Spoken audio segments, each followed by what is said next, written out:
할렐루야, 반갑습니다. 예,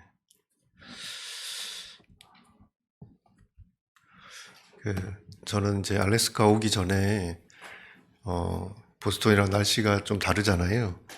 그래서, 옷을 어떻게 준비해 가야 될지, 그게 참, 제가 예전에 상해 갈 때, 상해는 되게 습기가 많다고 하더라고요.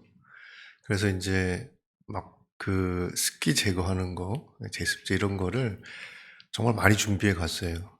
나중에 저희가 상해에서 한국으로 돌아올 때 보니까 그 하나도 안 썼더라고요.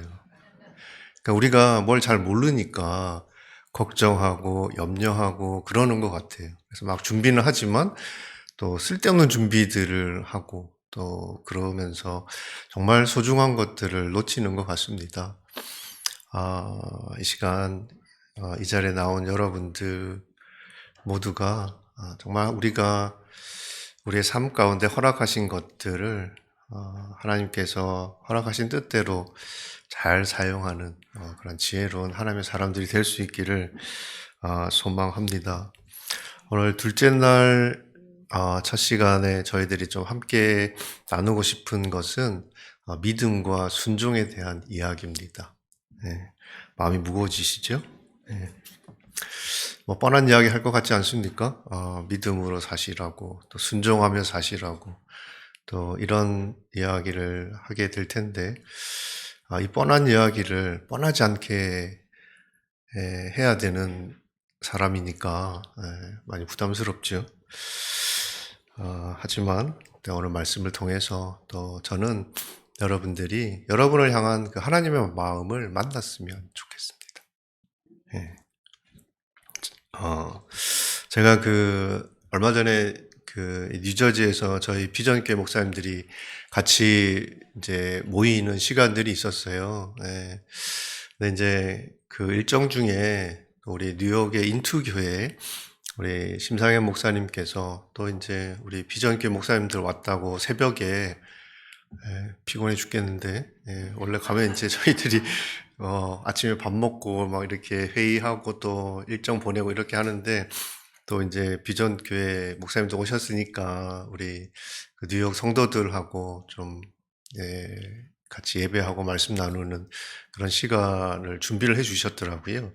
그래서 이제 새벽 예배를 하러 가는데, 차도 이제 새벽에 이제 그 새벽 예배 시간에는 뭐 아직 차가 막히지 않을 시간이고 뉴욕이 참 복잡한 곳인데 사람도 별로 없더라고요. 근데 이제 그 예배를 드리러 가는데 그냥 이제 우연히 길에 이제 뉴욕에 가면 비둘기가 되게 많아요. 근데 비둘기가 이제 막 여기저기서 아침부터 뭐 이렇게 먹을 것 찾으려고 이렇게 막 돌아다니고 있더라고요.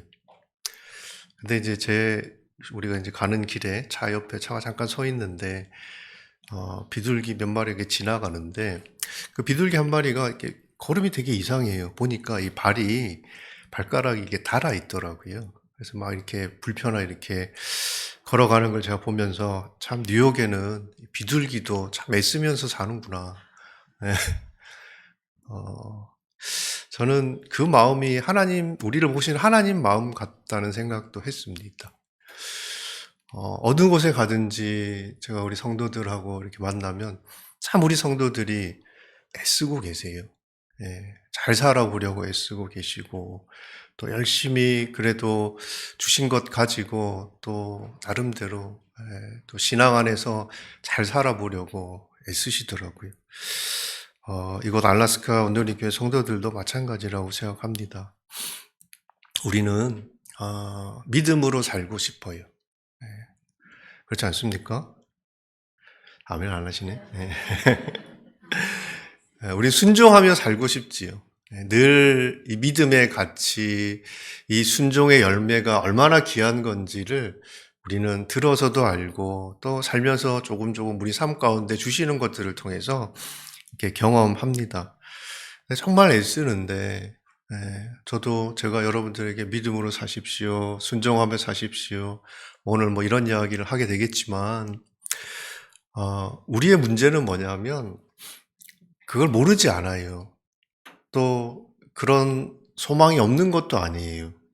우리의 문제는 안 되더라는 거예요. 나 믿음으로 살고 싶은데 그 현실을 살다 보면 믿음은 저 멀리 가고 정말 계산할 수밖에 없는 나를 보게 됩니다.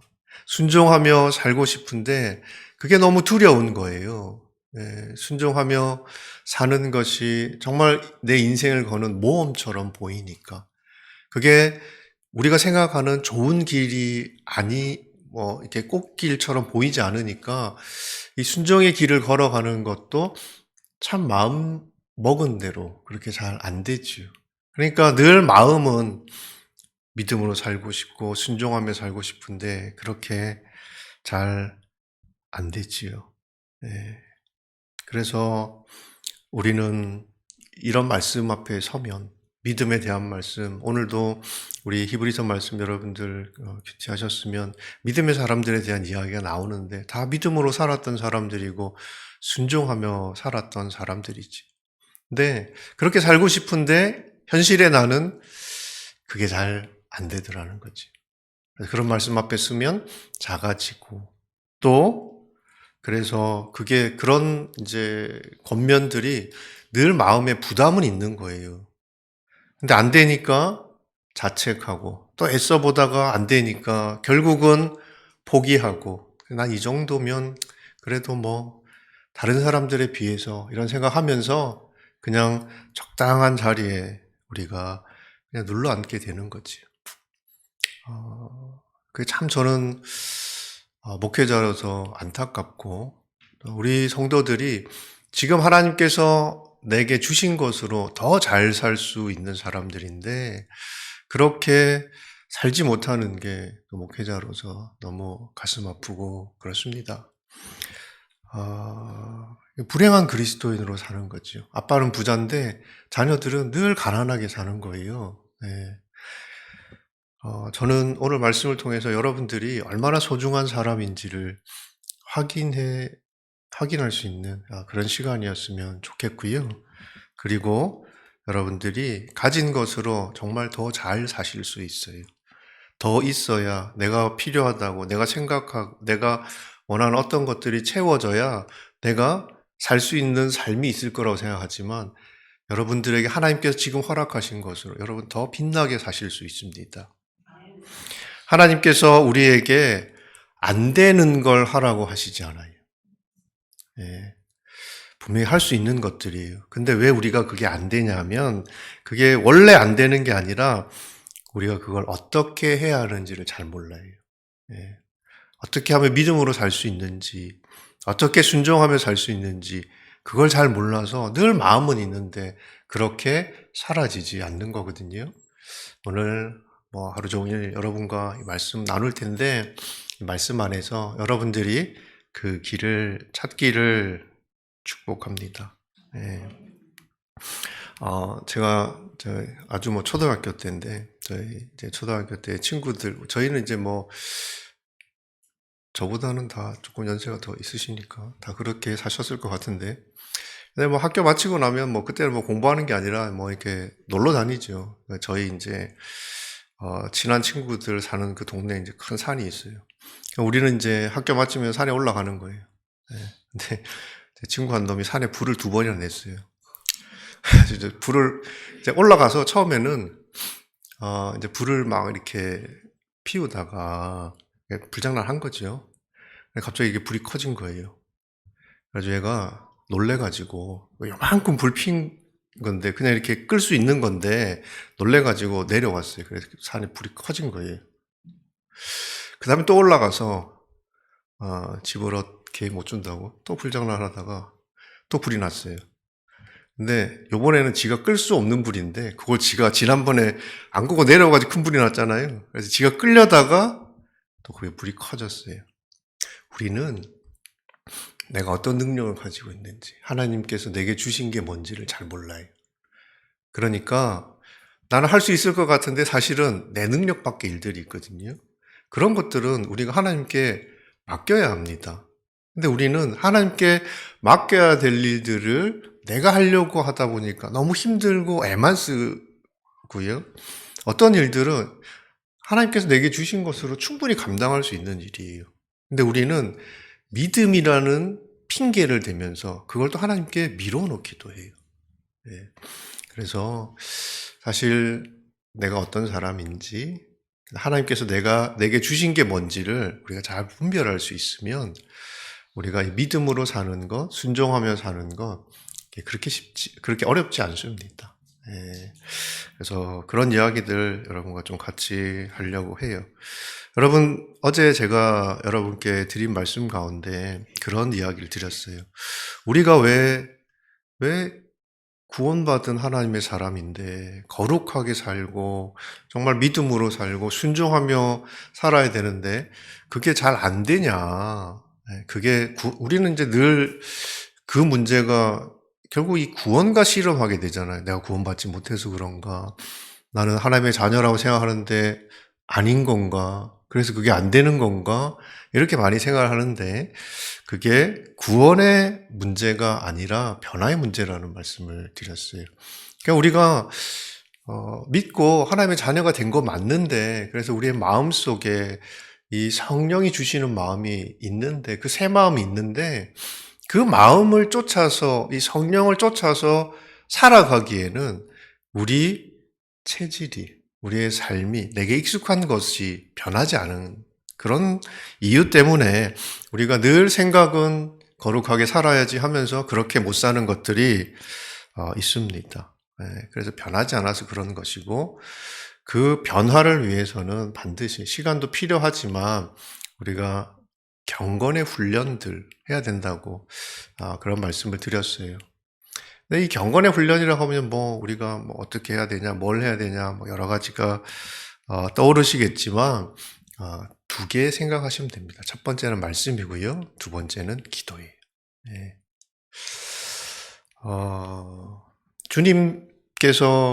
주님 혼자 일하시지 않잖아요.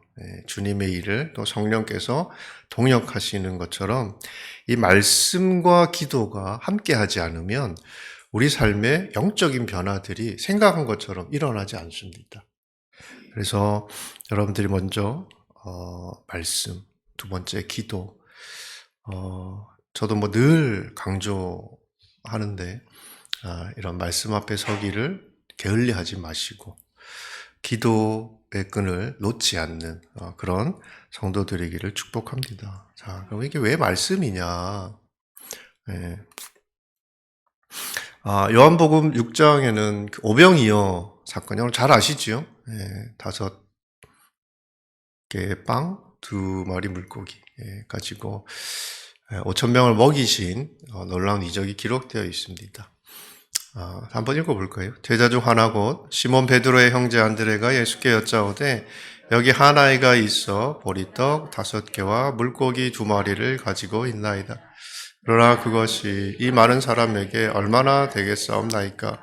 예수께서 이르시되 이 사람들로 앉게하라 하시니 그곳에 잔디가 많은지라 사람들이 앉으니 수가 5,000명쯤 되더라. 예수께서 떡을 가져 축사하신 후에 앉아있는 자들에게 나눠주시고 물고기도 그렇게 그들의 원대로 주시니라. 네. 제가 어제 큐티에 대한 말씀을 좀 드리고 우리가 이제 말씀을 묵상하는 이야기를 하면서 매일 하는 거 되게 중요하다고 이야기를 드렸어요. 근데 우리가 하루 종일 말씀만 붙들고 있을 수는 없잖아요. 우리 먹고 살아야 되니까. 네, 이제 먼저 말씀을 묵상하고 또 이 말씀대로 살아가는 그런 이제 경건의 훈련들을 통해서 우리의 삶이 변화될 수 있다 그런 말씀을 드렸어요.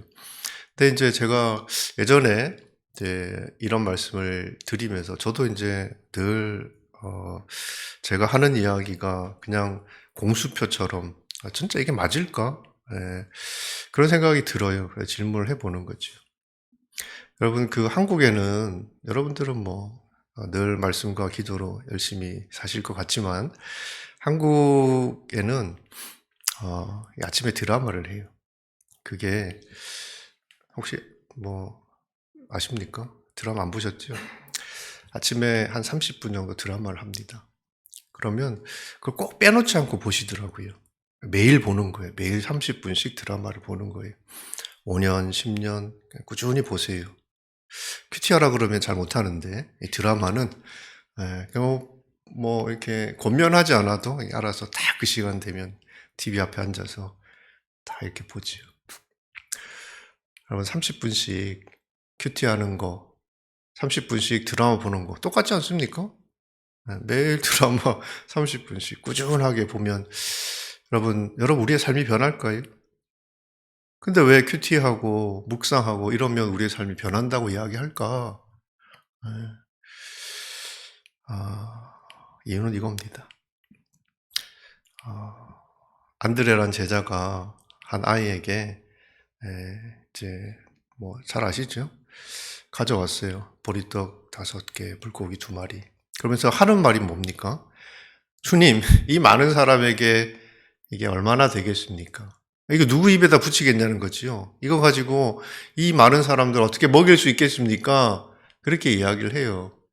그러니까 우리는 그렇게 생각하지요. 야, 이거 뭐 말씀 매일 뭐 조금 이거 보는 거 이 30분의 시간이 내 인생을 어떻게 바꿔놓을 수 있겠냐? 내가 드리는 이 조그만 헌신이 뭐 내가 헌금하는 이 물질이 도대체 이 세상을 바꿀 수 있을까? 우리 교회를 세울 수 있을까? 사람들을 변화시킬 수 있을까? 그냥 얼마 되지 않는 거잖아요. 정말 보잘것없는 것이잖아요. 우린 그런 생각을 해요. 네. 근데 여러분 이 결과를 아시죠? 네. 될까 했는데 되고도 남았어요. 네.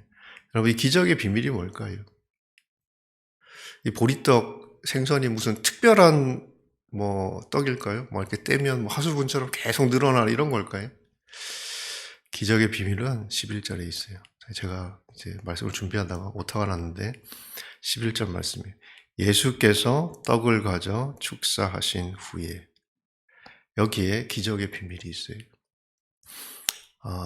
이 떡이 원래 누구 거였습니까? 아이 거지요.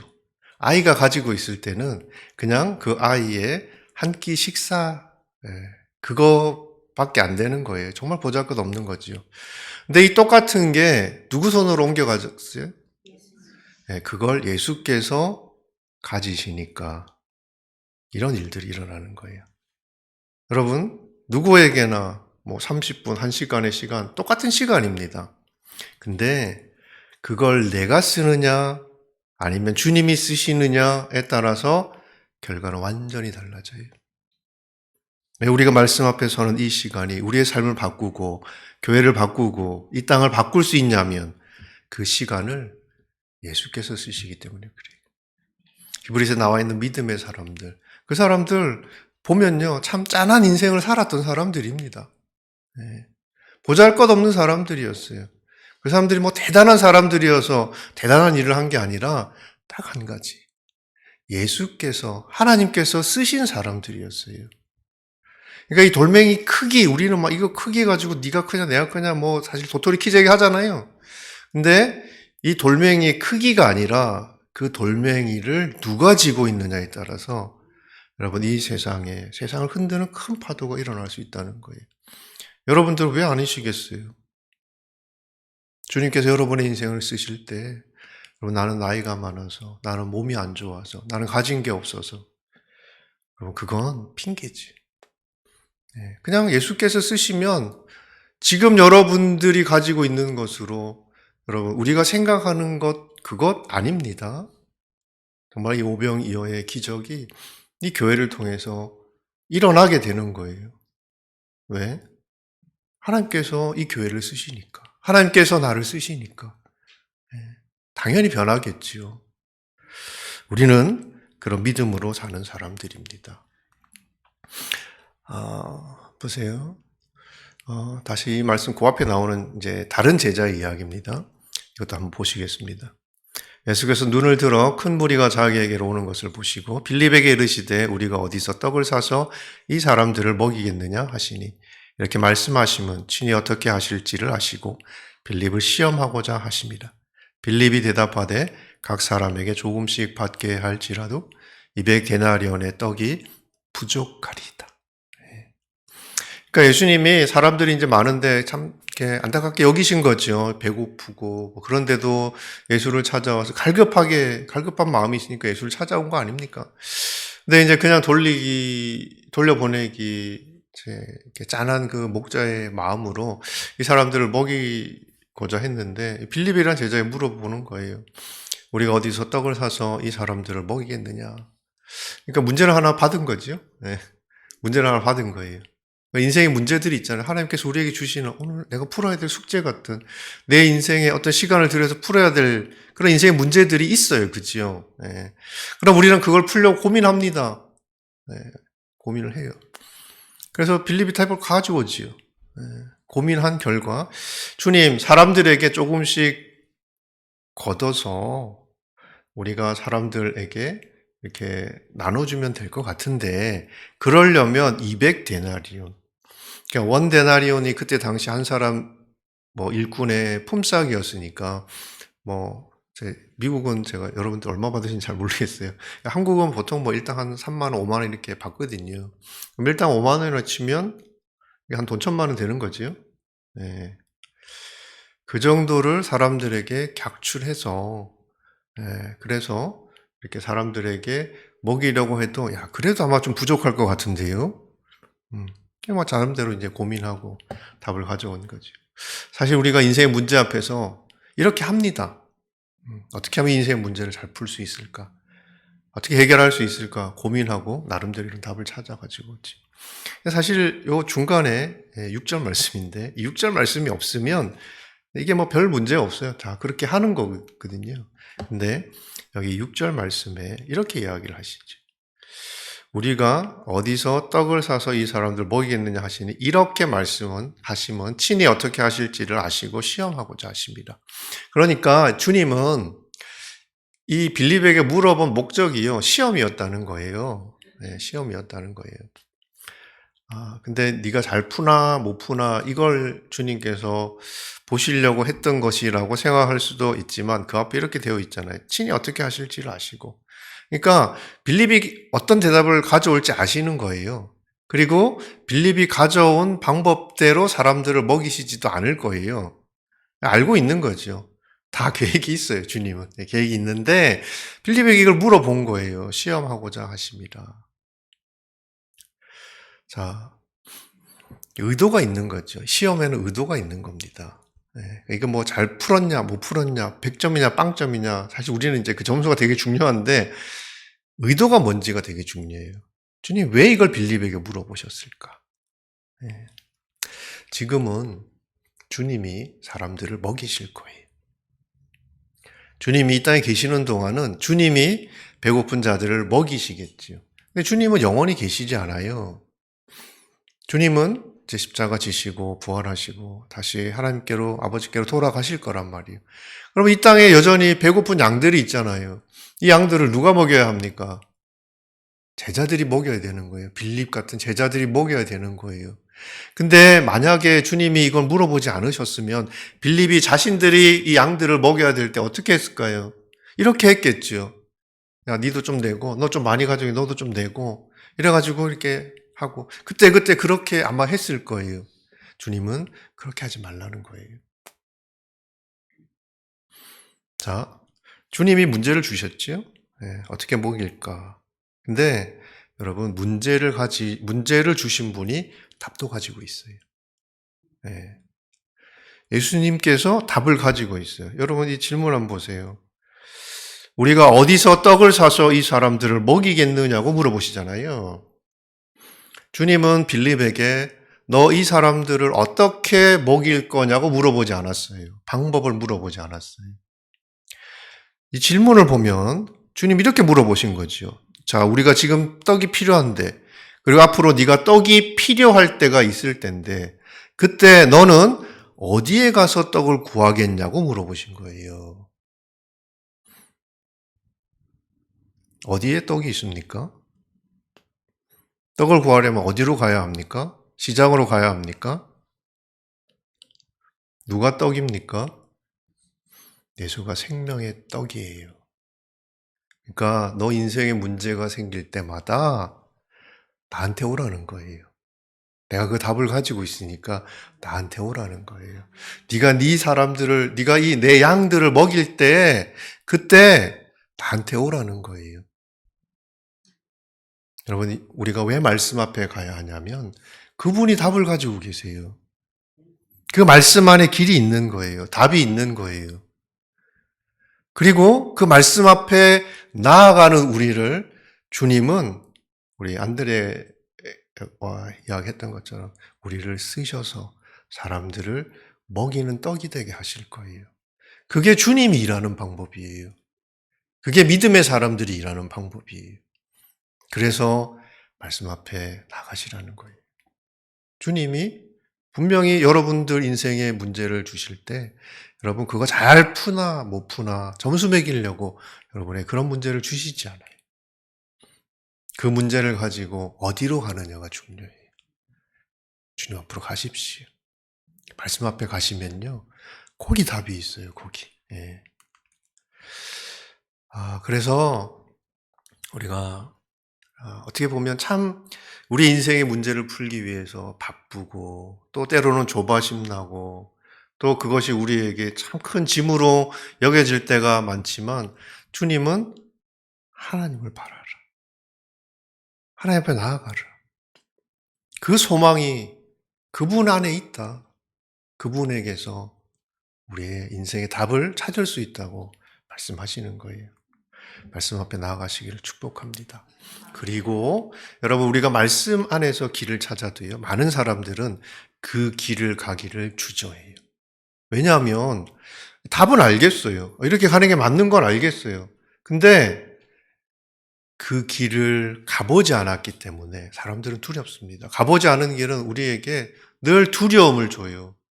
안 가봤거든. 그래서 말씀 앞에 나가셔야 하고 그 길을 가려면 기도하셔야 합니다. 저는 말씀을 뿌리는 사람이잖아요.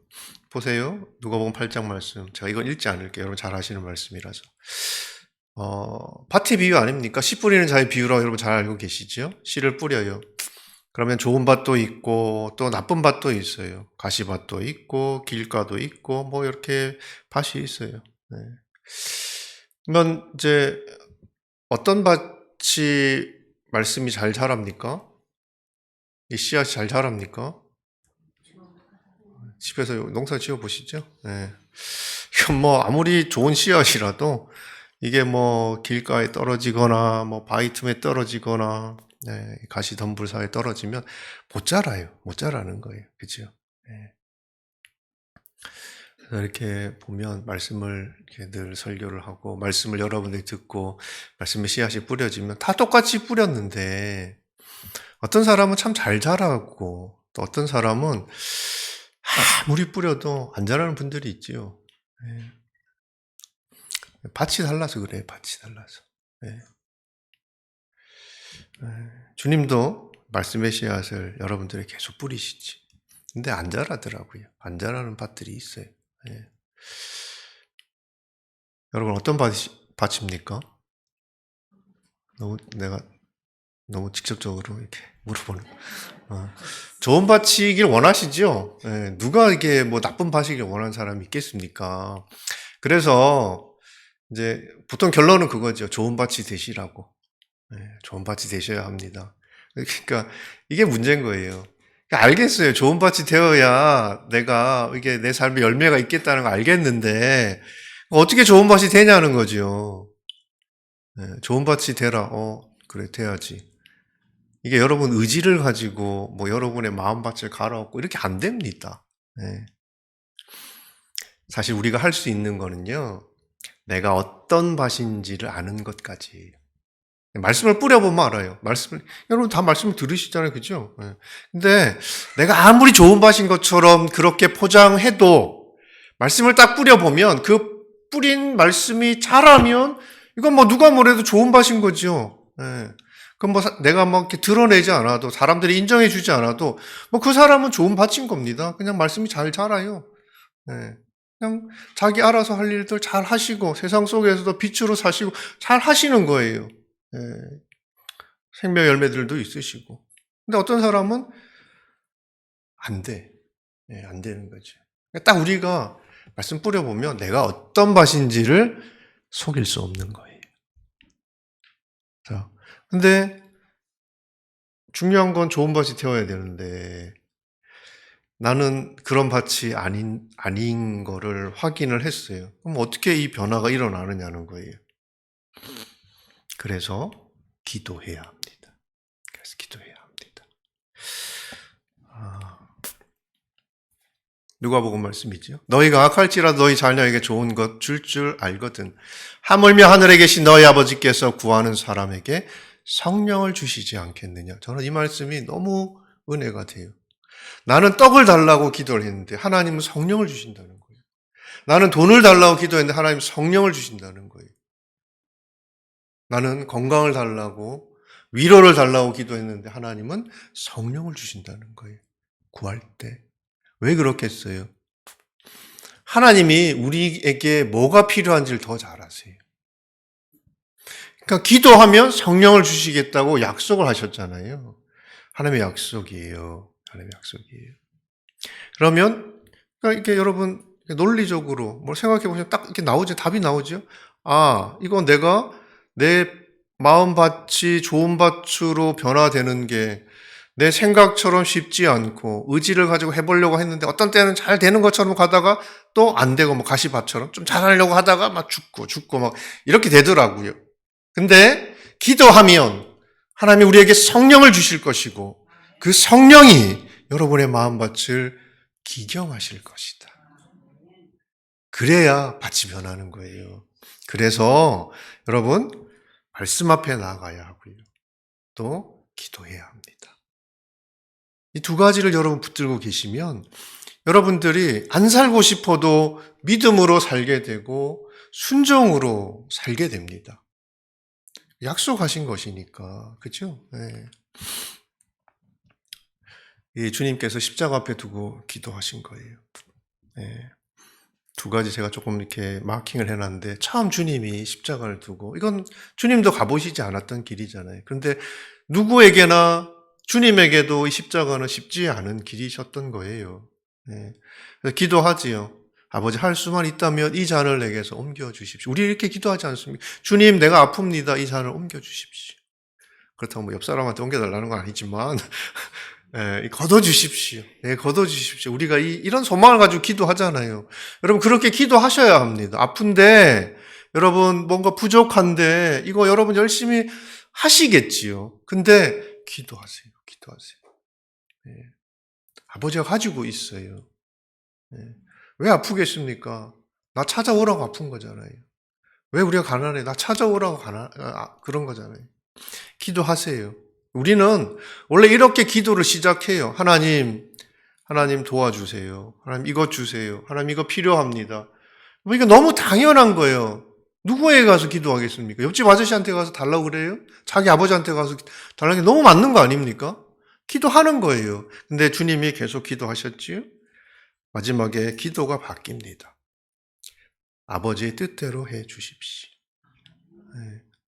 그러니까 제가 이 말씀 묵상하면서 주님도 처음에는 십자가 이것 좀 피하게 해달라고 기도하셨구나. 우리의 소망, 누구나 나 아픈 거 싫으니까, 힘드니까, 그 힘든 거 피하게 해달라고 우리는 기도하지. 우리가 가지고 있는 소원으로부터 기도가 시작되지만, 기도하면요, 하나님을 바꾸지 않아요. 우리는 자꾸 하나님 바꾸려고 하잖아요. 하나님 뜻을 막 꺾어서 내가 원하는 걸 받으려고 하잖아요. 근데 기도를 하다 보니까 주님이 바뀌어요. 주님의 기도가 바뀐다고요. 내 뜻을 가지고 기도했는데 나중에는 아버지의 뜻대로 아버지의 뜻이 이루어지기를 원합니다. 기도하잖아요. 기도하시면요. 여러분 그 기도가 여러분을 바꾸실 거예요. 그래서 정말 우리는 뭐가 우리에게 필요한 건지 잘 몰라요. 그러니까 그냥 냅다 기도하는 거죠. 여러분 냅다 기도하세요. 네, 냅다 기도하세요. 이거는 들어주실까? 이런 것까지 하는 거는 내가 좀 너무한 것 같은데 그걸 왜 여러분들이 고민하시냐고요. 그건 기도 듣는 사람이 고민해. 이거 지금 주면 좋을까? 이거 조금 이따 줘야 되지. 이 고민을 누가 해야 하는 겁니까? 아버지가 하시는 거지요. 우리는 자녀는 그냥 달라고 하면 되는 거예요. 근데 그 기도하면서 하나님께서 여러분들에게 주시는 것들을 기도해야 우리가 똑같은 걸 받아도요.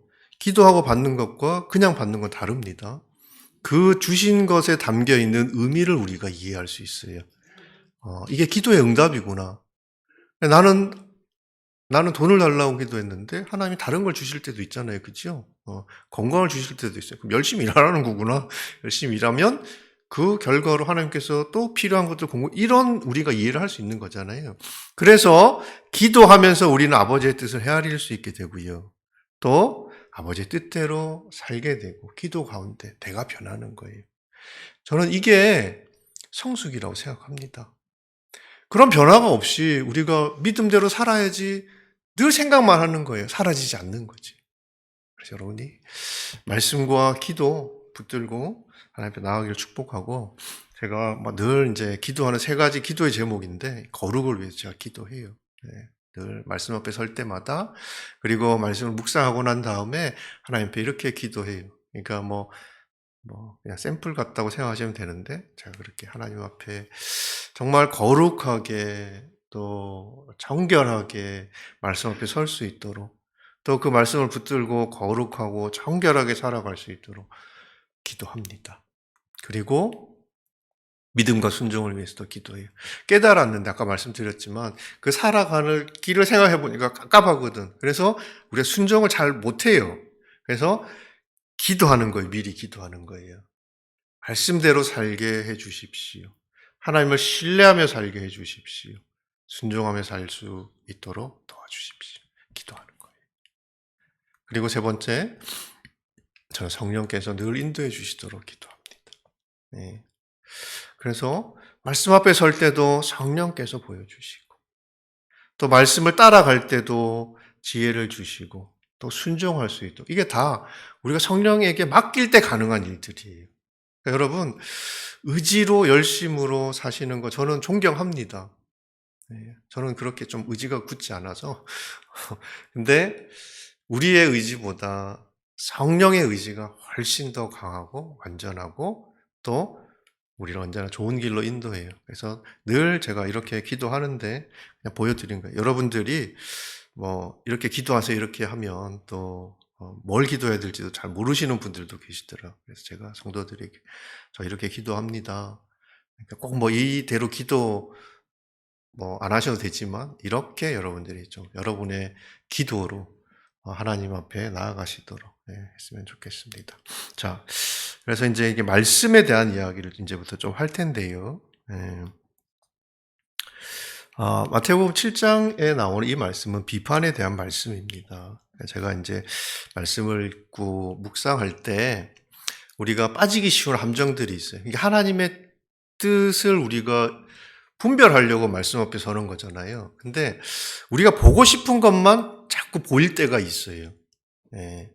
그리고 내가 원하고 필요한 것들이 사실 우리 눈에는 잘 들어오지요. 말씀을 이렇게 읽고 묵상하다 보면. 그래서 내 생각대로 말씀을 자꾸 이렇게 이용할 때가 너무 많습니다. 말씀이 우리를 이용하셔야 되는데 우리가 자꾸 말씀을 이용할 때가 많더라는 거예요. 그래서 좀 이제 그런 허들, 장애물들을 우리가 잘 넘어서 말씀 안에서 어떻게 하나님의 뜻을 분별할 수 있을까? 자, 이 말씀은 이제 비판에 대한 말씀이잖아요. 한번 볼까요?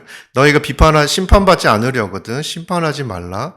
너희가 심판하는 그 심판으로 너희 심판을 받을 것이며, 너희가 저울질하는 그 저울질로 너희가 저울질 당할 것이다. 어째서 너는 내 형제의 눈에 있는 티는 보면서 내 눈에 있는 들보는 깨닫지 못하느냐? 내 눈에 아직 들보가 있는데 어떻게 형제에게 내 눈에 있는 티를 빼주겠다라고 할 수 있느냐? 위선자야, 내가 내 눈에서 들보를 빼내어라. 그런 후에야 내가 정확히 보고 형제 눈 속에 있는 티를 빼낼 수 있을 것이다. 처음 보는 말씀은 아니죠? 처음 보는 것처럼 그러시면 안 돼요. 자, 마태복음에 나와 있는 비판에 대한 말씀입니다. 제가 이 말씀을 설명하지 않을게요. 그냥 질문을 한번 해볼게요. 자, 여러분들이 그냥 이런 말씀이구나 생각이 되면 손을 드시면 됩니다. 쉽죠? 제가 이런 거죠. 자, 이 말씀은 비판을 해주라는 말씀이다 라고 생각이 되면 손을 드시면 되는 거예요. 자, 답을 드릴게요. 쉽잖아요. 사지선다형이고 이게 주관식도 아니니까 손만 들면 한번 드시면 되니까. 조건이 있어요. 반드시 한 번은 드셔야 돼요. 자, 이 말씀은 비판하지 말라는 말씀이다. 손 들어보세요. 비판하지 말라는 말씀입니다. 예. 자, 하나, 둘, 셋, 넷. 제가 숫자를 세니까 막 드시네. 비판하지 말라는 말씀. 자, 손을 내리시고. 이 말씀은 비판을 해주라는 말씀입니다.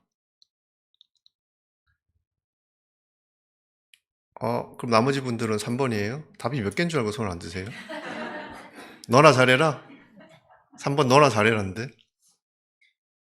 다시 할게요. 다시. 네.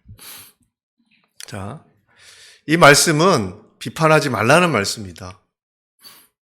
네. 숫자가 조금 비슷해요. 자, 내리시고. 이 말씀은 비판을 해주라는 말씀입니다. 네, 여전히 이렇게 심지가 굳으신 분들이 계신데. 자, 내리시고요. 자, 3번. 이 말씀은 너나 잘하라는 말씀입니다. 자, 손 안 드셨던 대부분은 3번을 드시네요. 네. 자, 4번. 제가 뭐 답이 몇 개 있다고 뭐 미리 말씀드린 것도 아닌데. 4번. 너 자신을 돌아보고, 형제를 비판해 주라는 말씀입니다. 2번씩 드시는 분들 계세요? 한 번만 드시라고 했는데. 네. 한 번 더 해볼까요? 자, 제가 왜 이걸 했냐면, 우리는 말씀 앞에 설 때요, 자꾸 답을 찾으려고 해요. 정답을 우린 찾고 싶은 거예요. 그죠? 네. 근데, 제가 지금 보기 드렸던 4가지가 다 정답입니다. 네. 어떤 사람에게 하나님 이 말씀으로 비판하지 말라고 이야기하세요. 어떤 사람에게는, 야, 너나 너 혼자 뭐 잘하면 되지. 뭐 그렇게 살지 말고, 옆에 있는 이웃도 좀 돌아봐. 그렇게 이야기하시는 거예요. 어떤 사람에게는 진짜, 야, 너나 잘해. 이렇게 말씀하시기도 하고. 그리고 또, 너도 돌아보고, 형제도 돌아보라고. 이렇게 말씀하시기도 하고. 답이 없지요? 네, 다 답인 거잖아요. 네. 그러니까, 여러분들이 말씀 앞에 설 때, 답을 찾으려 하지 마세요. 답이 찾아올 거예요. 여러분들에게. 네, 정확하게 여러분들이 만나야 될 말씀이 찾아올 거예요. 네. 그러니까 뭘 하면 된다? 기다리면 된다. 기다리면. 네. 우리는 이걸 잘 못해요. 그죠?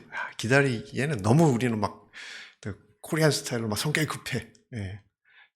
근데 하나님 앞에 기다리면 기다릴수록 여러분을 정확하게 보게 돼요. 하나님이 어떤 분이신지를 보게 돼요. 하나님 어떻게 인도해 주시는지를 보게 돼요. 근데 우리는 이미 읽으면서 끝났어. 생각이 다 하고 이미 정해버려요. 네.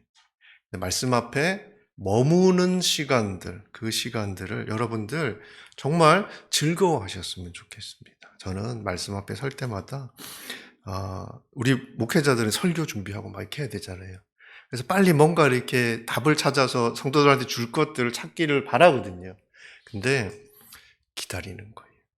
그냥 멍 때리면서 기다리는 건 아니고요. 말씀을 계속 읽으면서 기다리는 거예요. 네. 그러면 나에게 말씀이 찾아와요. 그리고요, 이 사사기 말씀은 이런 말씀을 드리려고 여러분들과 좀 나누길 원하는데, 미리 예측하지 말라는 거예요. 예단하지 말라는 거예요. 그럼 하나님께서 하실 일과 상관없이 나는 늘 요만큼 하게 돼요. 저희 집사람이 어릴 때 아이 기를 때 우리는 이제 아이에게 좀 좋은 거 해주고 싶잖아요. 그래서 이것도 해보고 저것도 시켜보고 조금 잘하면 우리 애가 막 천재인가 보다 막 이렇게 착각도 하고 막 그러잖아요. 제가 그랬어요. 네. 그렇게 하다 보면 그 아이가 딱 당신만큼만 클 거다. 그러니까 우리가 부모로서 해줘야 될 역할들을 하지요. 근데 우리는 우리 자녀를 하나님께 잘 못 맡겨요. 하나님이 훨씬 더 잘 키워주실 거 아닙니까? 조금 이따 제가 그 이야기 하게 될 텐데. 근데 우리 인생도 마찬가지예요. 나는 요만큼 할 수 있다고 생각하는 거예요. 이게 전부인 거지요. 하나님 보실 때는 우리가 늘 그 세상 안에서만 사는 거예요. 하나님 우리에게 보여주시고 싶으신 세상은 너무 큰데, 거기 너무 귀한 것들이 많은데, 우리는 딱 요거 하나 붙들고 이게 전부인 것처럼, 이거 잃어버리면 큰일 날 것처럼 그렇게 살더라는 거예요. 근데 말씀은 우리를 우리의 세상 너머의 세상을 보여줘요. 이 말씀은 기드온 말씀이잖아요. 기드온에 대한 말씀이잖아요.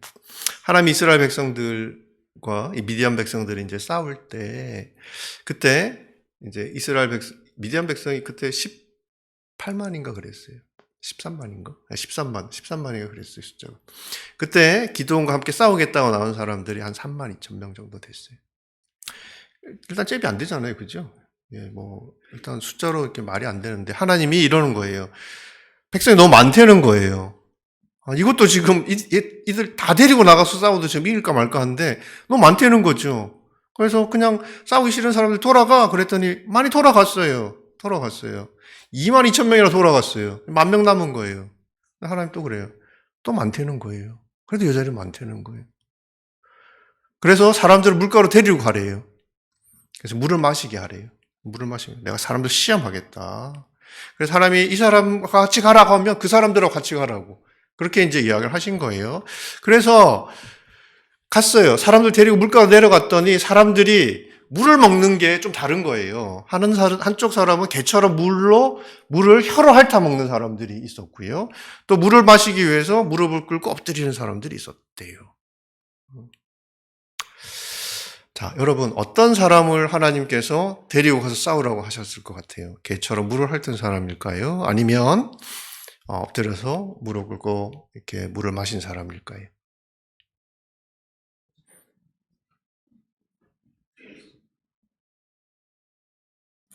네, 맞아요. 개처럼 물을 혀로 핥은 사람이에요. 근데 저는 예전에 이런 설교를 들은 적이 있어요. 하나님이 왜 이 300명을 주셨냐? 이 300명은 싸울 준비가 되어 있는 사람들이다. 그러니까 언제든지 전장에 나갈 마음의 준비가 되어 있는. 그러니까 하나님께서 보실 때도 데리고 나가 싸울 만한 사람들. 그러니까 그리고 물을 마실 때도 그렇게 마시더라는 거예요. 개처럼 물을 혀로 핥아 먹는 사람. 일단 기분이 나쁘잖아요. 집에서 개 키우시는 분들은 그게 어때서 이렇게 생각하실 텐데 일단 이게 느낌적인 느낌이 안 좋아. 사람 개처럼 물을 막 혀로 핥아 먹어? 그래서 이 사람들이 아닐 거라고 생각하는 거예요. 그 태도의 문제라고 생각하는 거예요. 근데 실제로 하나님이 데리고 싸우라고 했던 사람은 개처럼 물을 혀로 핥아 먹은 사람들이었어요. 근데 이유가 뭔지 아세요? 이유는 간단해요. 그렇게 물을 마신 사람은 300명이었고요. 나머지 사람들은 다 엎드려서 물을 마셨다는 거예요. 그러니까 이 300명이 왜 뽑혔냐면 숫자가 적어서 뽑힌 거예요. 이 사람들이 태도, 사실 이런 거 아무 상관없어요. 나오잖아요. 왜 이유를 설명해 주잖아요. 물을 핥아 먹은 사람 300명을 데리고 300명으로 내가 너희를 구원하고 미디안 사람들을 내 손에 넘겨주겠다. 왜 그랬냐면 그러면 너희들이 네 힘으로 이겼다고 이야기 못할 거 아니냐. 이 전쟁의 승리가 나로 인한 것임을 누구도 부정하지 못할 것 아니냐.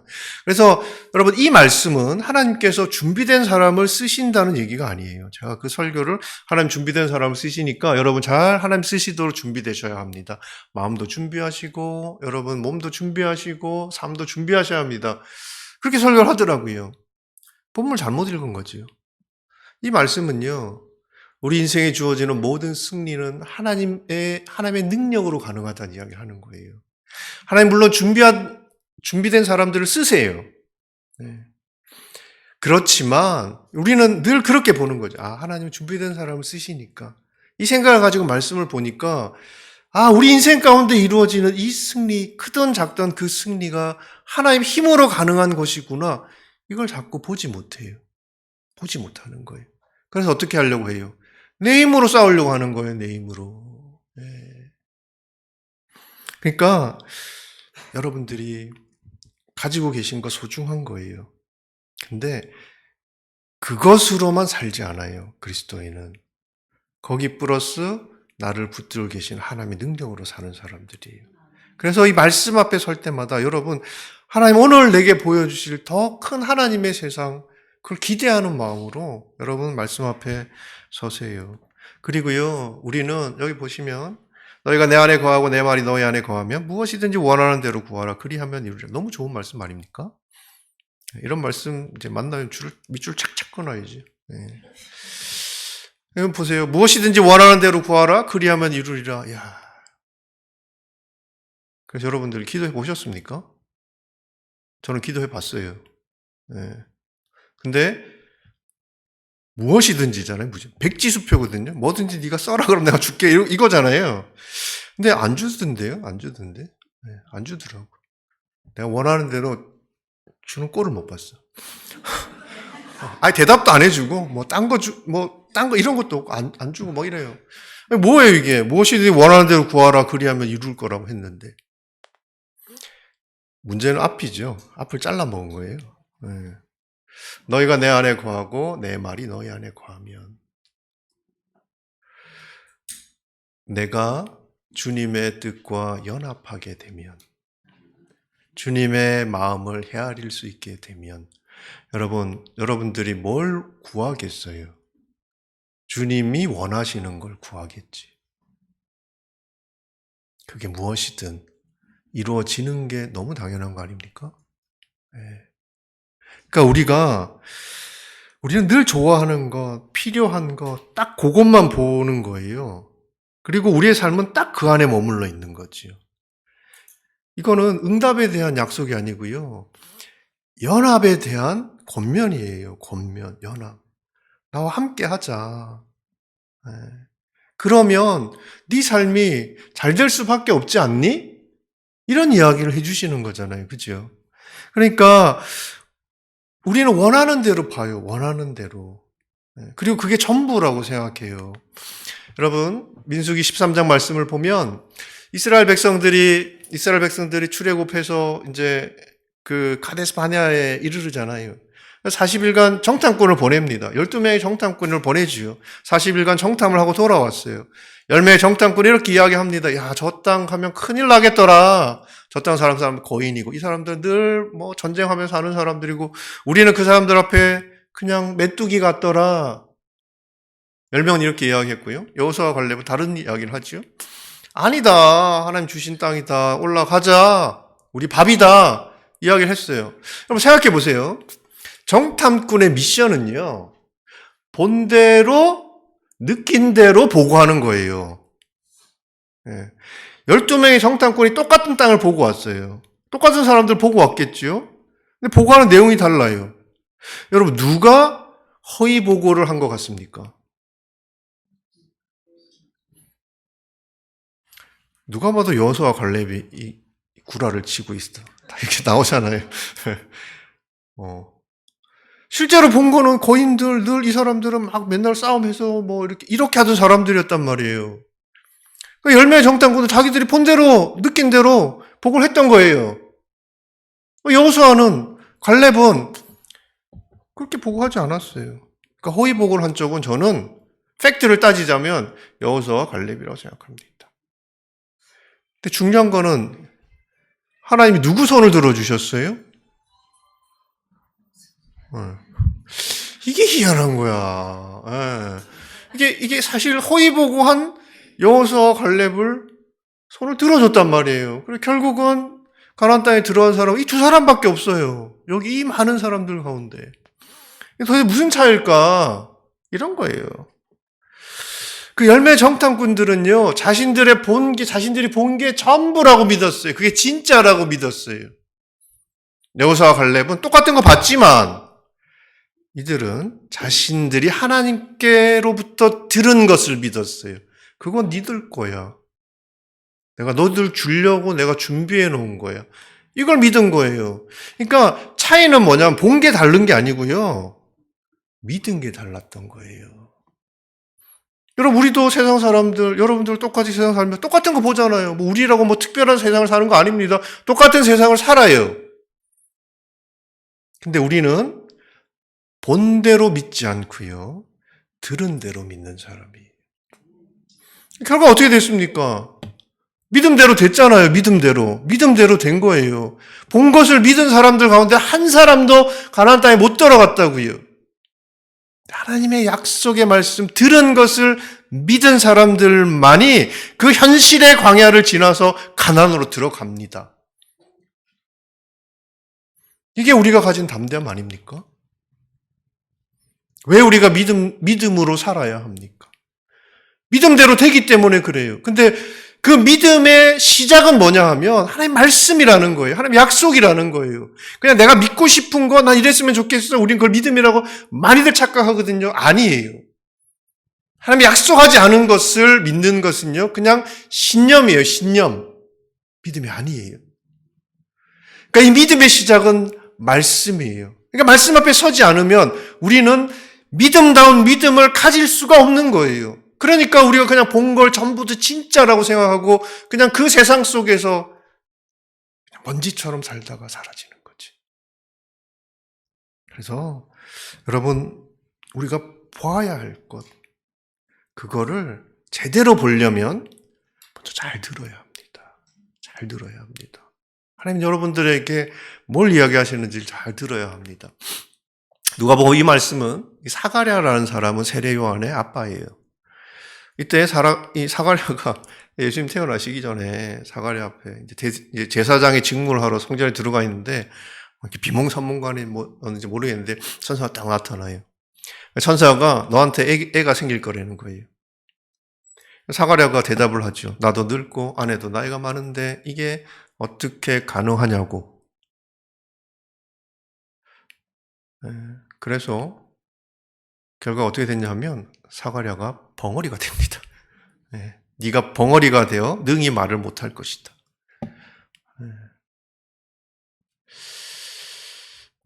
이유를 설명해 줘요. 이는 내 말을 네가 믿지 아니함이오니와 때가 이르면 내 말이 이루리라 하더라. 사가랴는요, 내가 아이를 낳지 못한 이유가 뭐라고 생각했어요? 나는 이미 그런 능력이 없어. 내가 늙었는데 내가 그거 어떻게 해? 이렇게 생각했던 거죠. 근데 사가랴의 진짜 문제는 뭐였어요? 나는 능력이 없어서 내가 하나님의 일을 하지 못하고 하나님의 사람답게 살지 못한다고 생각했던 거예요. 능력만큼 살 수 있다고 생각한 거죠. 근데 정작 사가랴의 문제는 능력이 아니라 넌 믿음이 문제였다는 거예요. 너는 하나님이 너에게 계획하시고 하나님이 너에게 약속하신 것을 네가 믿지 못하기 때문에 지금 벙어리가 된 거예요. 그리고 그 일이 되는 것을 자기가 보면서 입이 풀리게 됐죠. 사가랴. 그럼 여러분, 말씀 앞에 서야 정말 내가 어떤 사람으로 살고 있는지를 보게 됩니다. 나는 착각할 수 있어요. 난 잘 살고 있다고 생각할 수 있어요. 근데 말씀 앞에 서면 아니구나. 정말 내 삶에 있는 이 숭숭 나 있는 이 구멍이 보인다고요.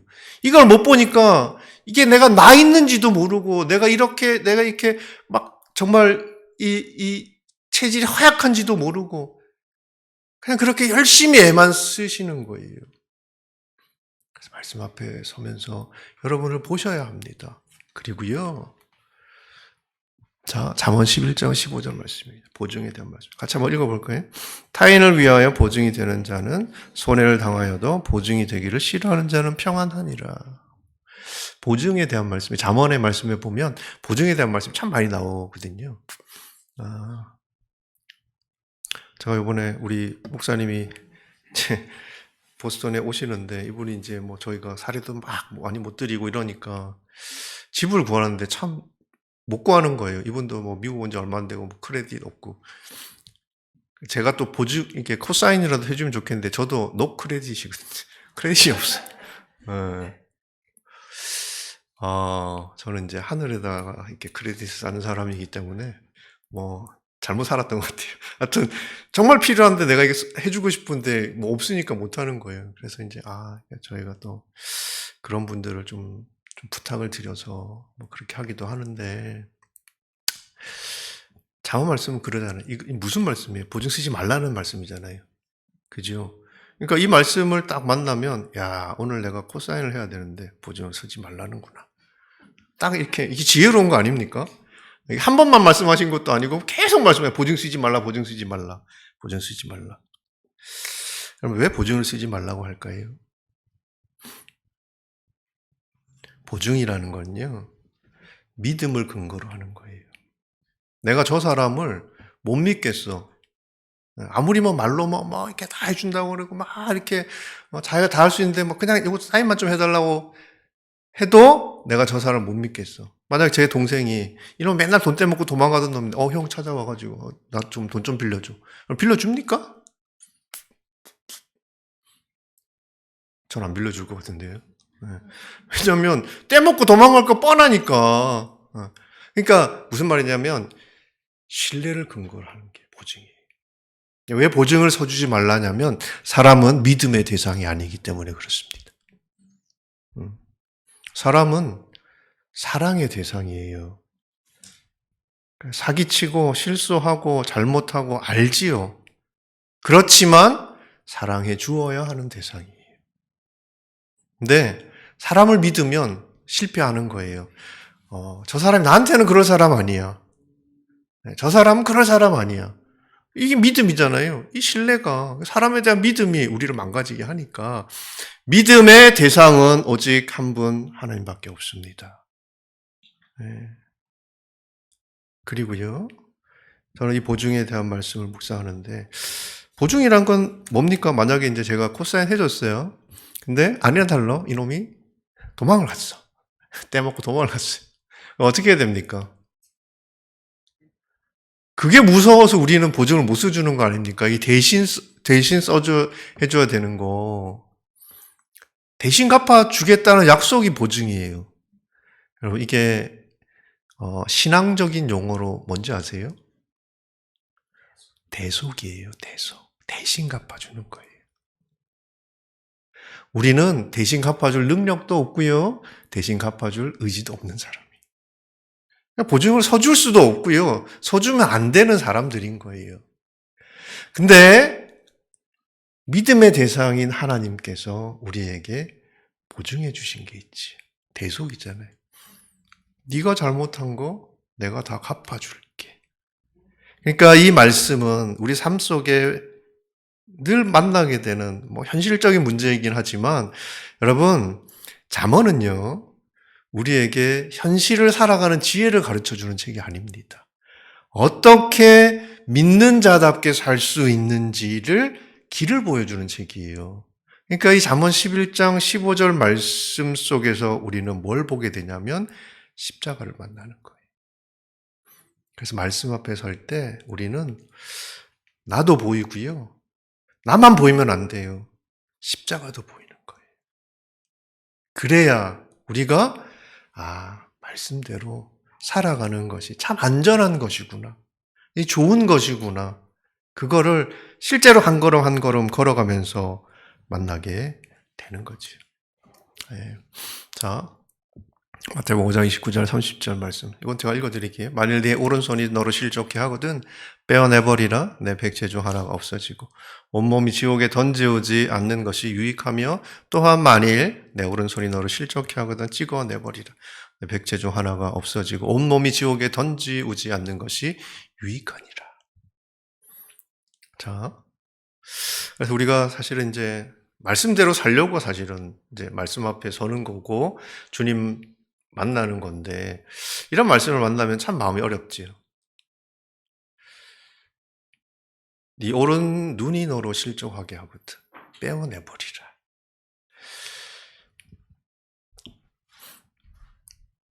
여러분 몸이 다 성하시네요. 멀쩡하셔, 그죠? 네.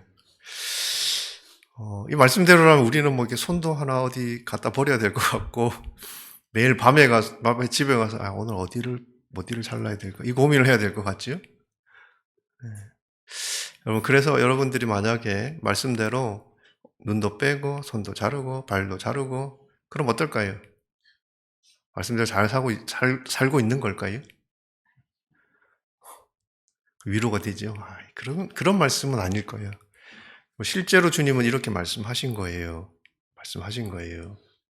예. 자, 근데 이 말씀은 이런 거지요. 하나님 우리에게 눈을 주셨을 때는 우리 눈이 봐야 될 게 있으니까 눈을 주신 거 아니겠어요? 근데 우리는 늘 보고 싶은 것만 봐야 될 건 안 보고. 우리의 손은 해야 될 건 안 하고 늘 하고 싶은 것만 하고. 우리의 발은 가야 될 곳은 안 가고 가고 싶은 대로만 가지요. 그럼 하나님께서 우리에게 주신 게 몸뿐만 아니라 많은 것들이 있을 텐데 우리가 그걸 그렇게 하나님의 뜻대로 사용하지 못하면 그게 축복이 아니라 우리를 지옥 가게 하는 도구라는 이야기예요. 그러니까 이 말씀은 우리에게 하나님께서 주신 것을 잘 쓰라는 말씀이에요. 그러니까 우리가 하나님께서 여러분들의 삶 가운데 주신 것들을 잘 써야 할 청지기의 책임이 있습니다. 시간도 그렇고요, 사람도 그렇고요, 물질, 건강 다 마찬가지입니다. 제가 오후 시간에 그 축복에 대한 말씀을 할 텐데 여러분들에게 하나님께 주신 거 잘 쓰실 수 있기를 축복해요. 자, 이제 좀 제 이야기를 좀 드릴 텐데 이건 넘어가고요. 제가 2008년도에 목사님 이제 제가 천방 큐티 사역을 섬겼다고 말씀해 주셨는데 그때는 이제 지역의 교회들도 제가 많이 방문해서 세미나도 하고 집회도 하고 또 이제 해외에 있는 교회들 특히 이제 러브 소나타 일본에서 할 때 러브 소나타 하고 나면 그다음에 반드시 저희가 이제 우리 큐티 사역팀하고 이제 1:1 사역팀이 들어가서 그 지역에 이제 교회들을 이제 좀 돕는 그런 일들을 많이 했어요. 근데 그 일들 때문에 되게 바빴거든요. 2008년도에도. 근데 2008년도에 갑자기 대만에서 오라는 거예요. 대만에서. 너무 바쁘고, 근데 갑자기 이제 딱 오면 저는 되게 마음 어렵거든요. 목사님도 한 5월 달쯤 저한테 연락을 주셔서 제가 지금 오게 된 건데, 다음 달에 갈 거를 한 2주 전에 오라고 하는 거예요. 아니지요? 하나님께 하나님, 저 좀 바쁜 거 아시잖아요. 일단 좀 그랬어요. 그리고 가고 싶지 않았던 또 다른 이유가 하나 더 있었는데, 거기에 이미 열심히 사역하시던 분이 계세요. 그분이 하시면 되는데, 거기 제가 가서 약간 숟가락 얹는 느낌이 드는 거예요. 그분, 사역자가 없으면 제가 가서 하겠지만, 근데 또 하나님의 일은 내가 원한다고, 원하는 대로 안 되더라고요. 그래서 가게 됐어요, 일단 끌려가게 됐어요, 제가. 아침에 이제 비행기를 타고 말씀을 묵상하는데 이 말씀, 그날 아침에 제가 묵상했던 말씀이에요.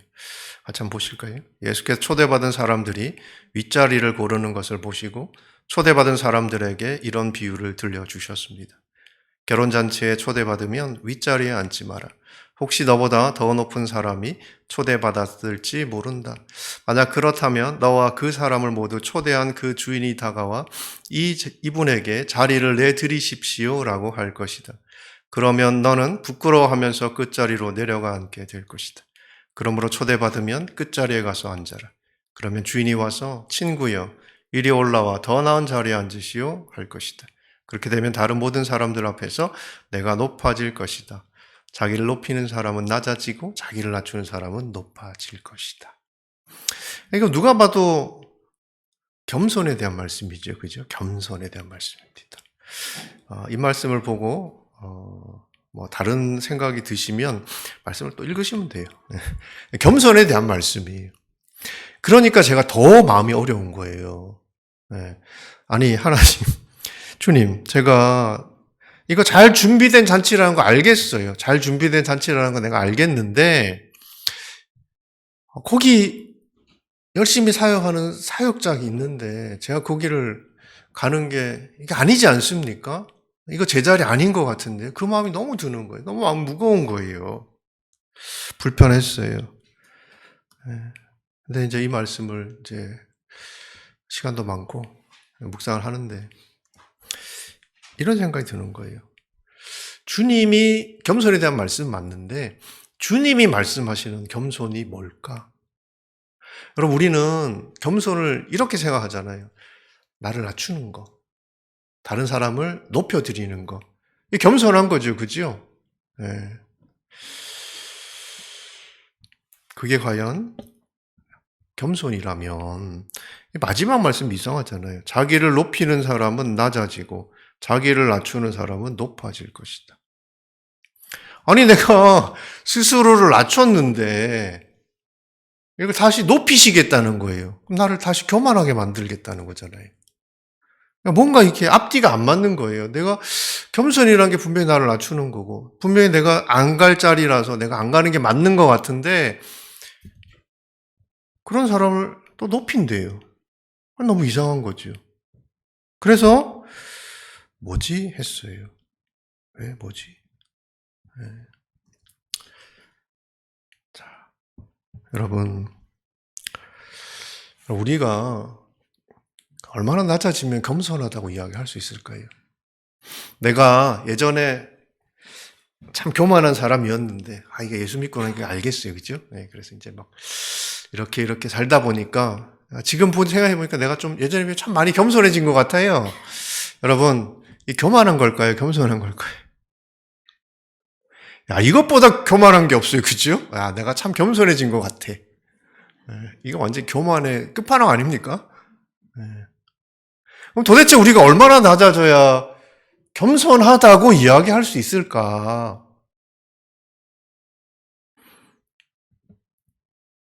여기 보니까요. 결혼 이제 잔치집에 가서 상석이 있고 이제 뭐 하석이 있고 뭐 이렇잖아요. 상석이 앉지 말라는 거예요, 그죠? 상석, 딱 이 상석이. 그래서 내가 잔치집에 갔어요. 가서 저기는 이제 상석이니까 저길 피해서 내가 요 자리 저 구석에 기팅이 자리에 가서 이제 앉았어요. 그랬더니 나는 이제 겸손을 한 거지요. 겸손하게 이제 한 거지요. 주인이 왔어. 주인이 와가지고요. 자기가 왜 거기 앉아 있어? 여기 와서 앉으시오. 했던 거예요. 자, 이 상황에서 제가 그 자리에 앉을 자격이 안 됩니다. 라고 버티는 게 겸손한 걸까요? 아니면 거기 가서 앉는 게 겸손한 걸까요? 앉는 게 겸손한 거죠. 네. 여러분, 왜 내가 옛날에 비해서 겸손해졌어? 이게 교만이냐 하면요. 내가 자리를 정해서 그래요. 내가 정한 자리는 그 자리가 우리가 생각할 때 겸손이라고 생각하지만 그냥 겸손을 가장한 교만의 자리예요. 내가 자리를 정하면 그런 겸손한 게 아닙니다. 주인이 정한 자리에 가서 앉는 게 겸손이에요. 주인이 정한 자리에 가서.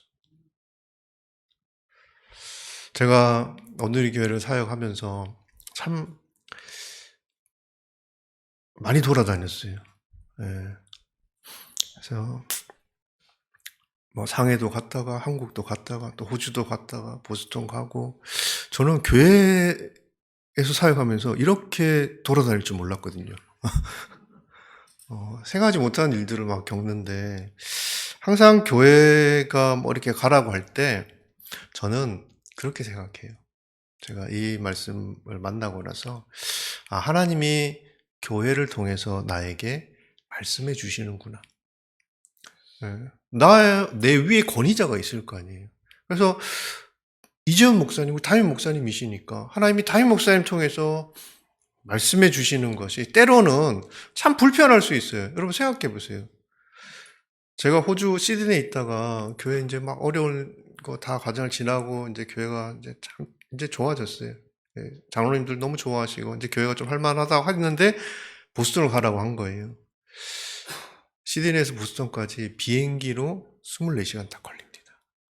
제가 그 이침 예배 때문에 갔다가요, 다시 와서 시드니에서 이침 예배하고 다시 갔어요. 네. 너무 열받는 거예요. 한 번에 가도 이게 먼 길인데 갔다 왔다 또 가야 되니까. 근데 그렇게 하라고 하셔서 했습니다.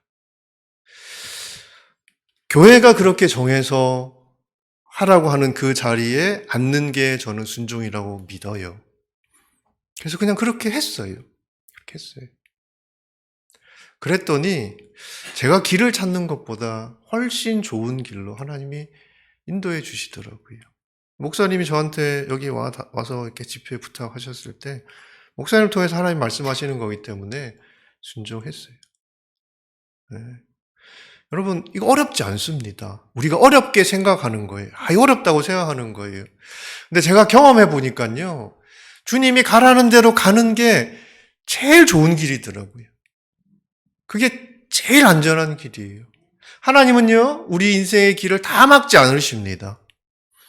어디 한 군데가 열려 있어요. 근데 우리는 그걸 길이라고 생각하잖아요. 그건 길이라고 생각조차 하지 않아요. 근데 보면 그게 길이에요. 네. 저는 한국으로 돌아갈 줄 알았어요. 근데 저렇게 가래요. 지금 제 교회에서 5년 넘게 사역하고 있는데 또 거기 가서 만나야 될 사람이 있는 거지요. 대만에 갈 때도요. 저는 제가 겸손하다고 생각한 거예요. 아니 뭐 내가 왜 거기다 숟가락을 얹어. 근데 되게 교만했더라고요. 제가 되게 교만했더라고요. 그래서 가라고 하신 이유가 있겠구나 하고 갔어요. 여러분, 저는 오늘의 교회를 참 사랑하는 게 저희 성도들이 뭐 교회에서 뭔가를 이렇게 막 요구하잖아요. 그러니까 뭔가 오늘의 교회 성도들은 되게 피곤해. 제가 본부에 있어 보니까 하라는 게 너무 많아. 갑자기 막 러브 소나타를 막 목사님 가재. CGN도 막 해야 되는데 막 여러 가지를 막 하세요.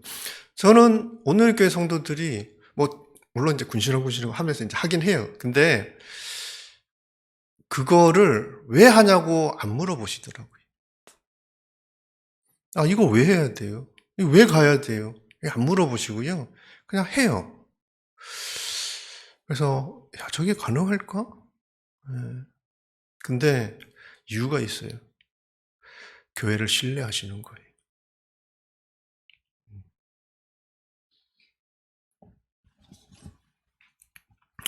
아무튼 뭐 그게 목회자로서 너무 감사하지요. 그리고 저는 한 번도 교회가 성도들의 신뢰를 이용하는 걸 보지 못했습니다. 그러니까 되게 어떨 때 보면 참 오늘의 교회가 이 성도들에게 불친절하구나. 설명 좀 해주면 될 텐데 그냥 설명 안 해주고 하자 뭐 하목사님 같은 경우 교육자들도 막 정말 다리가 찢어지게 따라다녀야 했거든요. 근데 설명 안 해주세요. 근데 따라가는 게 맞더라고요. 맞아요. 그 아닌 것들은 또 없어져요. 그러니까 교회는 성도들의 신뢰를 믿음을 이용하지 않고 성도들은 교회를 신뢰하고 존중하는 것. 저는 이게 정말 하나님께서 기뻐하시는 교회 모습이라고 생각해요. 그래서 여러분 잘하고 계시겠지만 때로는 하나님 여러분들을 불편한 자리에 목사님 통해서 하겠죠? 불편한 자리에 두실 때가 있을 거예요. 근데 저는 하나님을 신뢰하는 마음으로 여러분들에게 서 있으라고 하나님 말씀하신 자리에 서 있기를 축복합니다. 그게 순종이지요. 여러분이 자리를 정하시지 않고 하나님이 정한 자리에 가 계시기를 바래요. 자, 그래서 제가 이제 갔지요.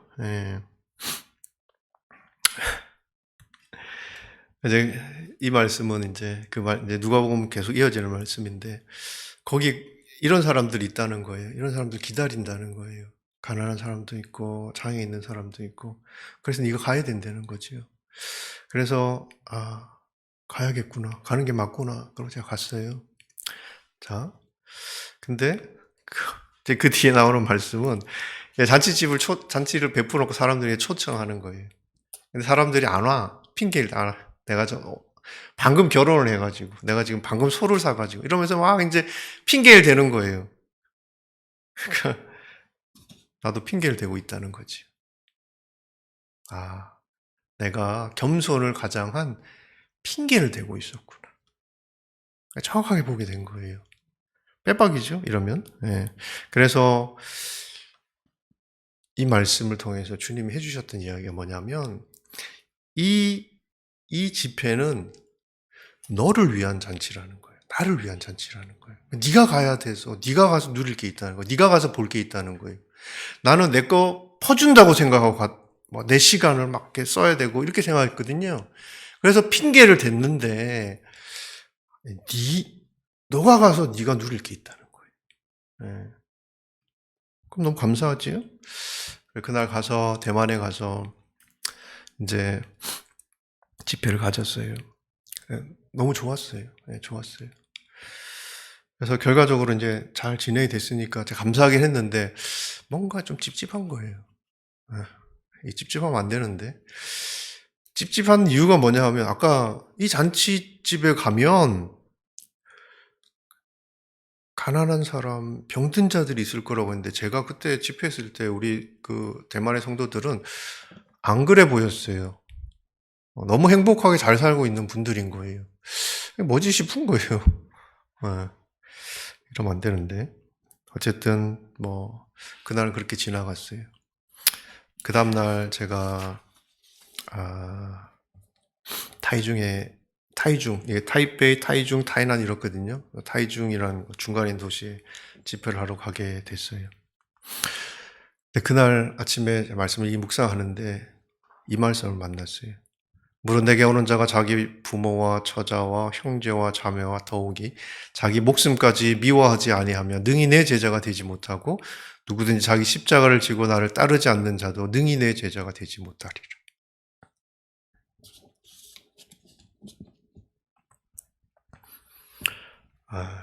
이 말씀을 제가 읽는데 참 절묘하게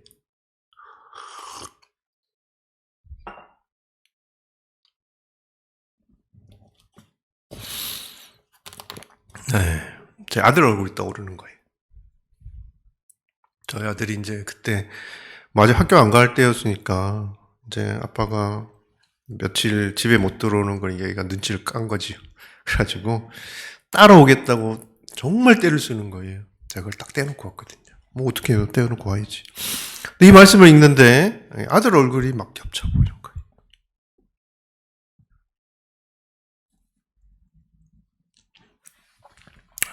죄송합니다. 이게 제가 이럴 타이밍이 아닌데. 이제 너무 속상한 거예요. 예. 나는 나름대로 헌신하고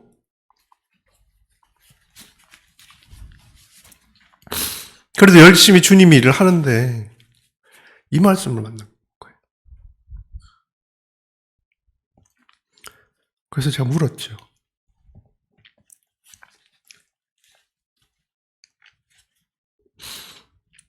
아들도 버려야 됩니까? 그러니까 너무 이해가 안 되는 거예요. 저 아들 하나밖에 없어요. 저 너무 이뻐해요. 근데 이거 어떻게 버릴 수가 있어요? 왜 주신 거예요, 저한테? 그러니까 다른 건 모르겠는데 이건 양보가 안 되더라고요. 이건 양보가 안 되는 거예요, 주님에게. 자, 근데 그 다음에 이런 말씀이 나와요. 너희 중 어떤 사람이 탑을 세우려고 한다고 하자. 좀 읽어주실래요?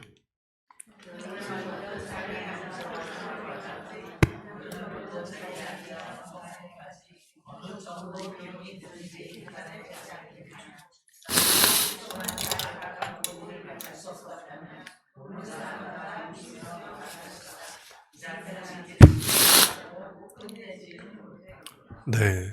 세상 일처럼 제자가 감당해야 될 일을 이 주님의 일이잖아요. 이것도요, 시작하기 전에 계산해 봐야 된다는 거예요, 우리가.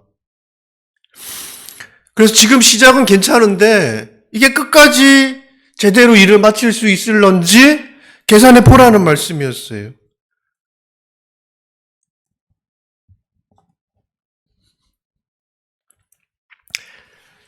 제가 어제 하나님의 은총을 듣는다는 게 이거 제 이야기로 듣는 거를 이야기한다 말씀드렸잖아요. 네. 제가요 이 말씀 이렇게 읽었어요. 주님이 나는 네가 조롱거리가 되길 원치 않는다. 근데 내가 주님 아닌 다른 것으로 채워져 있으면 아무리 내 열심으로 감당하려고 해도 감당할 수 없는 일이라는 거예요. 제가 정신이 번쩍 들었어요.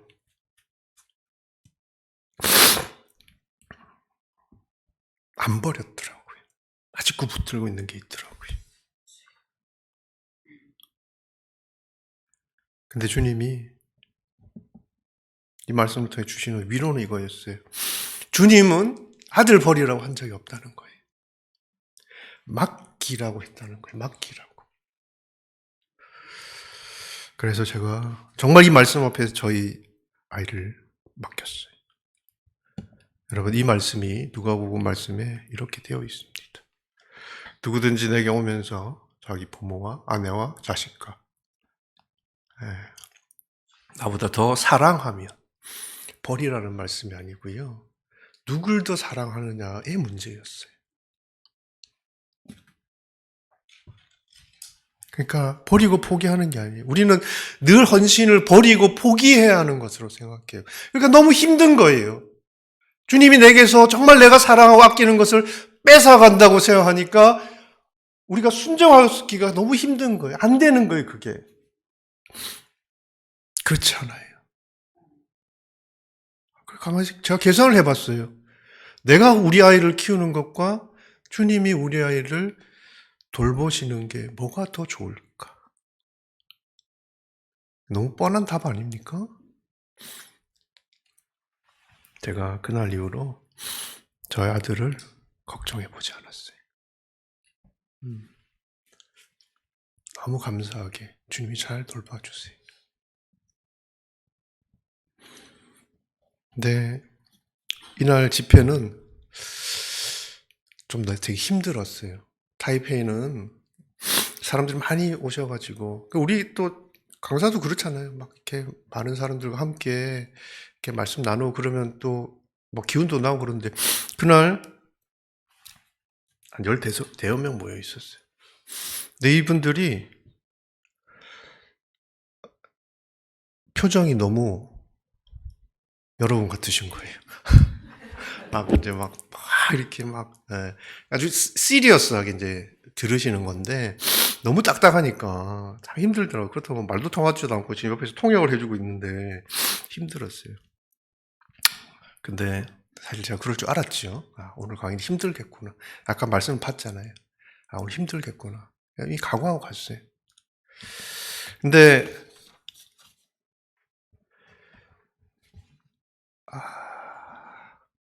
강의 끝날 때쯤 돼서 잠이 하나 눈에 딱 들어와요. 저 구석 쪽에, 여기 지금 안 보이죠? 저 구석 쪽에 앉아있는 잠이었어요. 혼자서 팡팡 울고 있는 거예요. 여러분, 그날 제가 묵상했던 아침에 묵상했던 본문이 뭔지 아십니까? 이 말씀이었어요.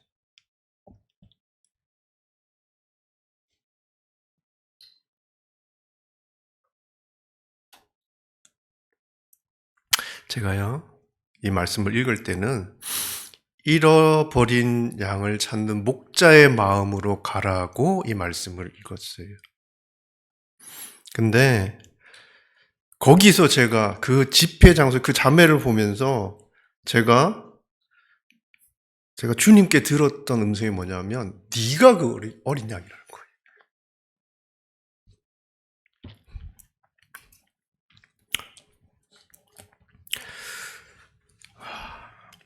그 자매가 저한테 되게 고맙다고, 왜 고마운지 잘 모르겠어요. 고맙다고 이야기해주고 가는데 저는 너무 고마웠어요. 그 자매를 통해 제가 주님 음성을 들었거든요. 주님이 나는 너를 찾는 수고가 전혀 힘들지 않았어. 난 너무 즐거웠어. 그러시는 거예요. 그러면서 저한테도 너 이 일이 힘들지 않고 즐겁냐고 물어보시는 거예요. 저는 안 즐거웠었거든요. 근데 주님은 네가 기쁘게 내 일을 하면서 즐거웠으면 한다는 거예요. 우린 주님의 일을 하면서 너무 힘들게 그렇게 해야 주님의 일을 하는 것처럼도 보이기도 하고 그래야 할 것 같아요. 아니라는 거예요. 네가 그곳에 가면 내가 너를 찾는 일을 내가 얼마나 기뻐했는지, 너를 찾았을 때 내가 얼마나 좋았는지 내 마음을 알게 될 거라는 말씀을 해주시는 거예요.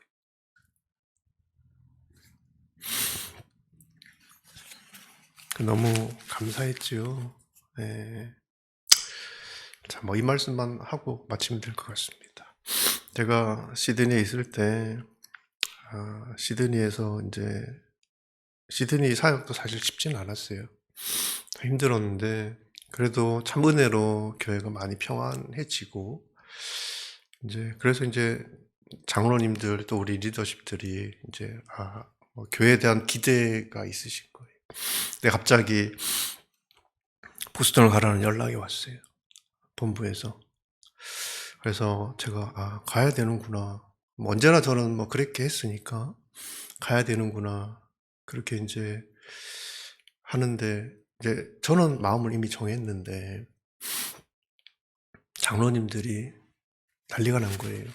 아니 교회가 좀 평안해졌고 목사님도 좀 그 수고하시고 애쓰셨는데 좀 성도들하고 목회하시면서 이렇게 해야지 이렇게 하는 법이 어디 있냐고 난리가 났어요. 3년 반밖에 안 됐는데 제가 잘 살았죠. 근데 도저히 설득이 안 되는 거예요. 장로님들이 본부에 연락하겠다고 연락하면 제가 입장이 얼마나 또 난처해지겠어요, 그죠? 그래서 저한테 마지막 미션이더라고 이게. 네. 그때 제가 묵상했다. 그때 사도행전 말씀을 묵상하고 있었습니다. 자, 베드로가 여러 지역을 두루 다니다 루다에 사는 성도를 방문하게 됐습니다. 거기서 애니아라는 사람을 만났는데 그는 중풍에 걸려 침대에 누워 있은 지 벌써 8년이나 됐습니다. 베드로가 그에게 애니아여 예수 그리스도께서 그대를 고치실 것이요 일어나 자리를 정돈하시오. 그러자 곧 애니아가 일어났습니다. 루다와 사론에 살고 있던 모든 사람들이 그를 보고 주께로 돌아왔습니다.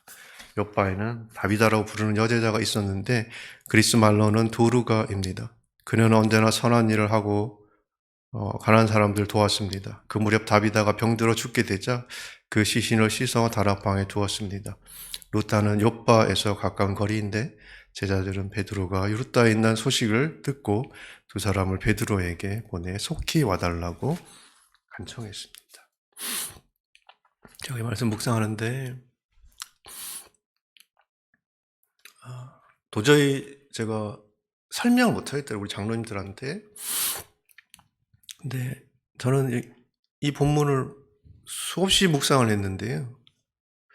이 애니아라는 사람이 8년이란 시간 동안 중풍에 걸려 있었던 사람이라는 거를 그때 처음 봤어요.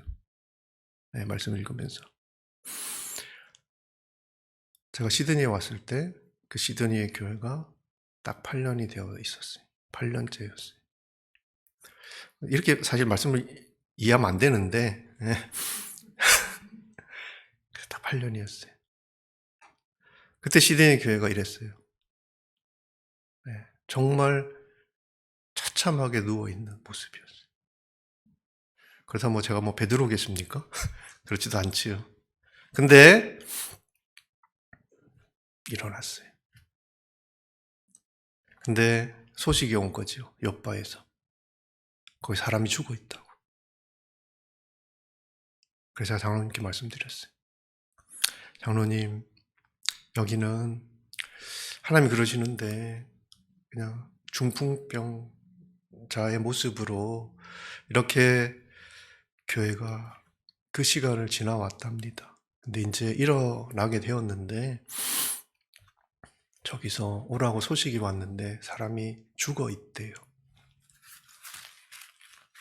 제가 가는 게 맞는 것 같습니다.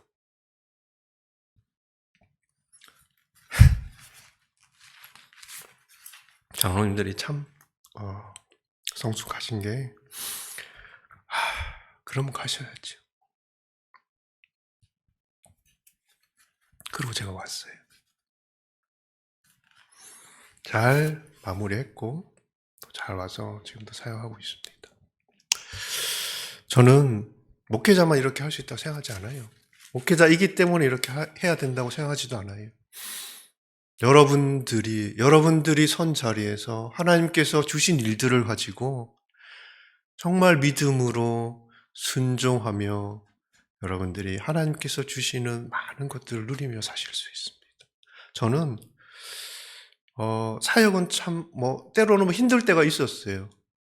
근데 정말 행복했습니다. 네. 그 자리에 가서 그걸 하니까 힘들고 속에서 열불 날 때도 있고 그렇지요. 네. 근데 늘 감사하고 또 기뻤고 또 그런 성도들, 그런 교회들을 위해서 하나님께서 저를 써주신다는 게 그것도 참 은혜였고, 그래서 저는 여러분들에게 제가 여러분들이 어떻게 살아오셨는지 제가 어떻게 알겠습니까? 근데 지금까지 여러분들 인도해 오셨던 목자 되신 하나님께서 여러분의 삶을 정말 아름답게 인도해 주실 줄 믿습니다. 그 하나님을 신뢰하고 그 목자가 이끄는 대로 여러분 순종하며 살아가는 그런 하나님의 사람들이기를 축복해요. 그래서 오후 시간에는 우리 삶에 대한 이야기를 좀 나눌게요. 우리의 삶을 우리가 또 잘못 이해하고 있는 부분들도 있어요. 여러분, 우리 구원받은 사람들이잖아요. 근데 왜 우리가 지금 여기 살고 있을까요? 근데 많은 그리스도인들이 이 대답을 못해요. 그래서 우리의 부르심과 이 땅을 살고 있는 그리스도인의 삶에 대한 이야기, 그리고 저녁 시간에 말씀에 대한 이야기를 할 거예요. 오늘날도 우리는 율법 앞에서 여러 가지 이게 태도가 어정쩡해요. 율법을 지켜야 하는 건지, 안 지켜도 되는 건지, 어정쩡하거든요. 그래서 어떻게 하냐 보면, 가만히 보면 성도들이 그냥 할 수 있는 만큼 하시더라고요.